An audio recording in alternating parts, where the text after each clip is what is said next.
This is Angel Wings book 2, Little Creatures, written by Donna Jo Napoli. Reading for Maymay. Chapter 1 and 2. This is it.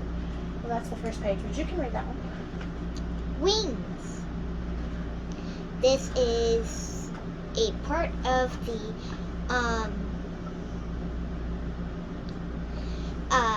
first book that we didn't get to finish. Well, said the No? Read the page. Well, said the Archangel, now you have a chance to earn the rest of your feathers. All of them? The little angel brushed her hands together to clean off the pepper. Then she stroked her thinny feathered wings. All of them at once? Not really at once. Our little girl, Simone, needs lots of help. For each time you help her, you'll earn a feather. She's quite a problem. I bet you'll earn your wings on this one.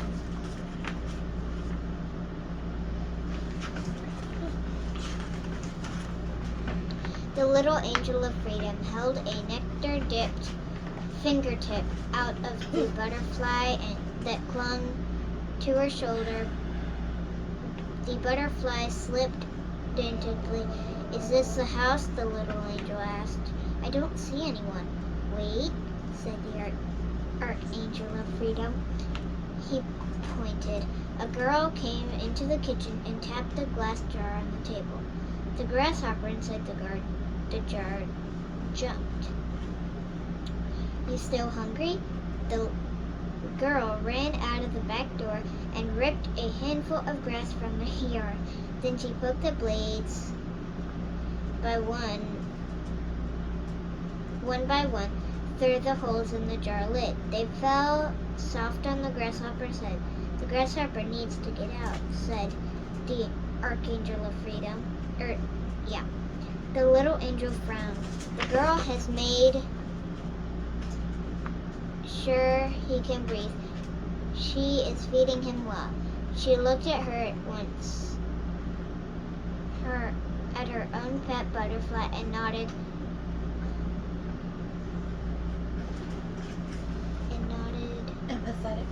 empathetically. I think she's taking good care of him. The girl tapped the jar again. The grasshopper jumped, but this time not so high. Good night, sleep tight. She ran off. The Archangel of Freedom pointed out the window. Yesterday, before he was caught, this grasshopper jumped from the edge of the porch to the first crook of that peach tree. He looked at the little angel. If you could jump that high and that far, you will be happy in a jar. The little angel of freedom folded her hands together. She didn't look at the Archangel. A woman came into the kitchen. She picked up the jar and carried it outside. She stopped in the yard and unscrewed the lid. The grasshopper just sat at the bottom of the jar. The woman tilted the jar till the grasshopper slid out into the grass. He stayed there for a moment, looking stunned. Then he jumped away.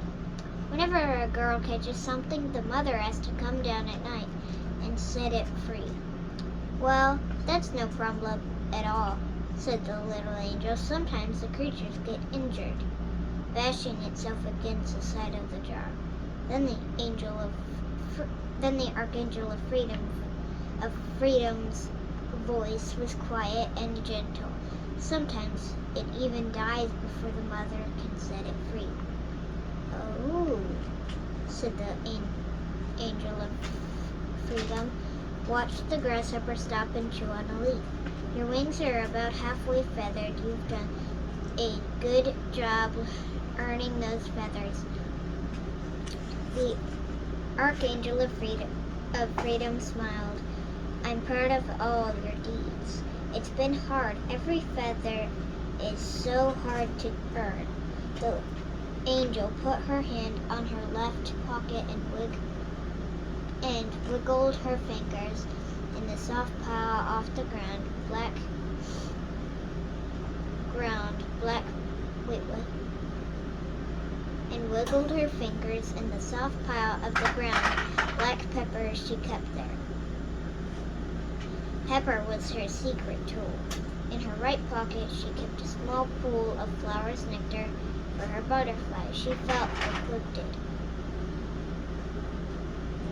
Well,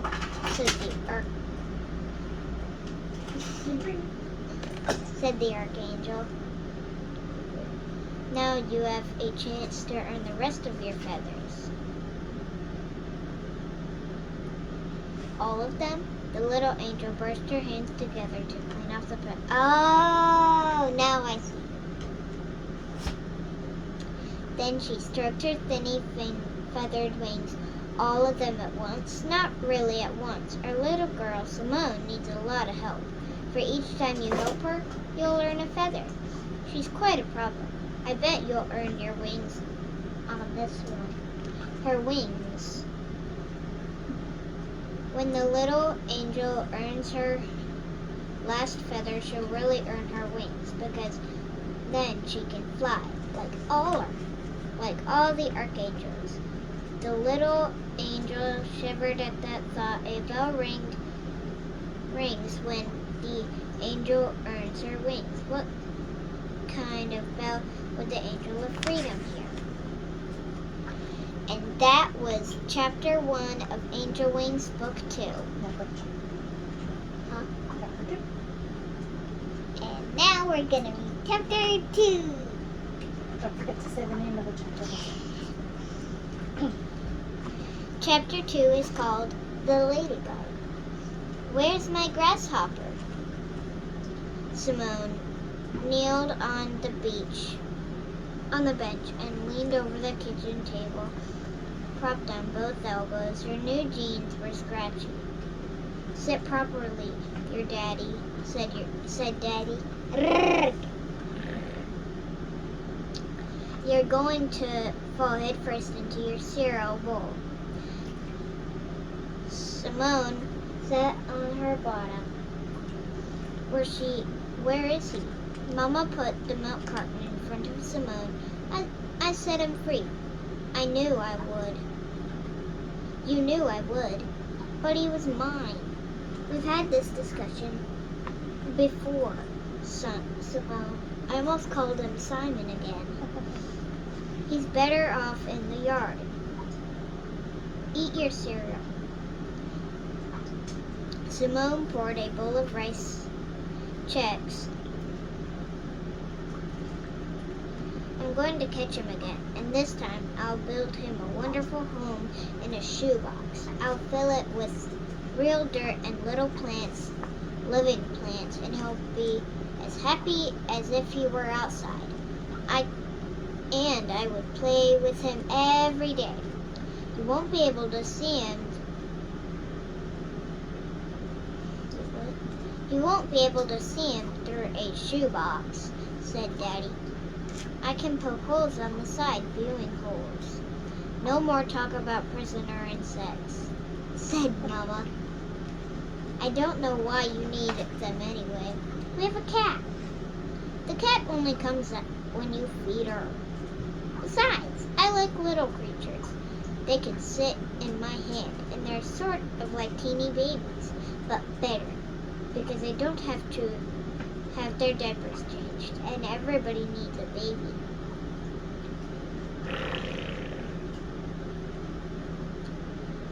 A grasshopper is like a baby? You might be the only person in the world who thinks that. Mama took a piece of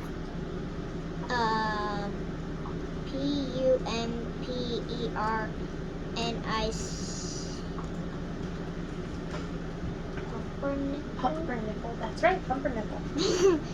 Pumpernickel. The only person who thinks it. Mama took a piece of pumpernickel out of the toaster and spread jelly on it. I'm going to the second-hand store to try to find a cheap umbrella to keep the car from emergencies.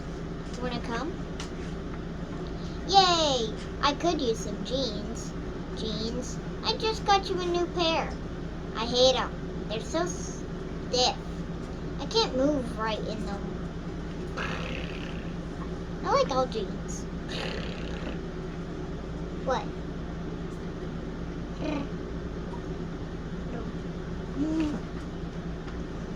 What do you want to do? Asked Daddy. Jump like a mother grasshopper?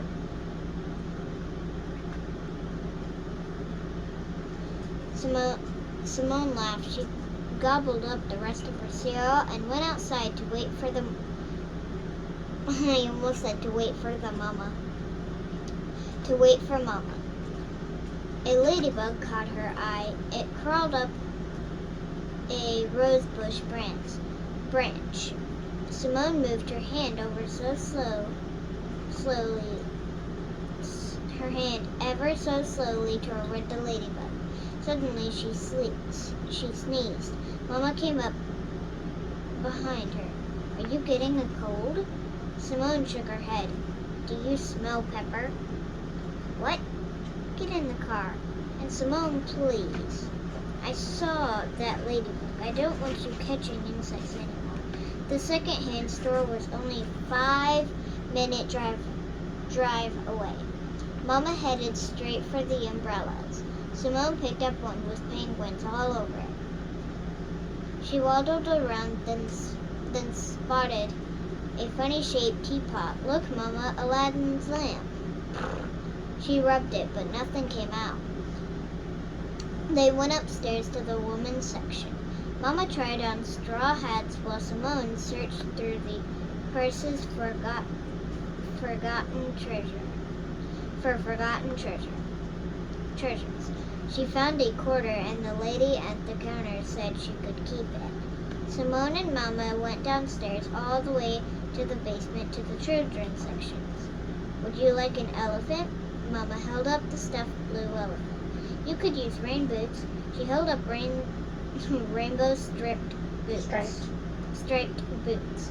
Simone headed for the jeans, but his sleeves stuck out from under the pajama bed. She pulled on it carefully. The dress was green. Guessing that's our girl?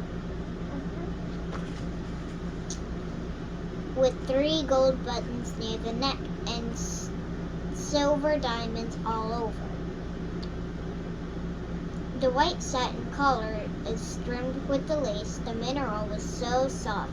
The material was so soft. The whole dress crushed into a ball that fit inside Simone's hands.